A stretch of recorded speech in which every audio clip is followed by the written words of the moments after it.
Hello అండి, అందరికీ నమస్కారం.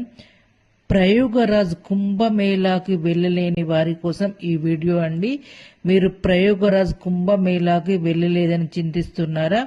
మీరు చింతించాల్సిన అవసరం లేదండి. మన పండితులు మన కోసం ఒక చిన్న పరిహారం అయితే చెప్పారండి. ఆ పరిహారం ఏంటి అంటే, మీరు స్నానం చేసే నీటిలో కొంచెం పసుపు వేసుకొని ఆ నీటిని 3 సార్లు కదుపుతూ నేను స్క్రీన్ పైన ఇచ్చిన మంత్రాన్ని చదువుతూ స్నానం చేశారనుకో, ఖచ్చితంగా మీరు ప్రయోగరాజ్ కుంభమేళలో స్నానం చేసిన ఫలితం అయితే ఖచ్చితంగా కలుగుతుంది. ఈ మంత్రం ఏంటంటే, త్రివేణిం మాధవం సోమం భరద్వాజం చ వాసుకిం వందే అక్షయం వటం శేషం ప్రయోగం తీర్థనాయకం అనే శ్లోకాన్ని చదువుతూ స్నానం చేస్తే ఖచ్చితంగా మీరు ప్రయోగరాజ్ కుంభమేళాలో స్నానం చేసిన ఫలితం అయితే కలుగుతుంది.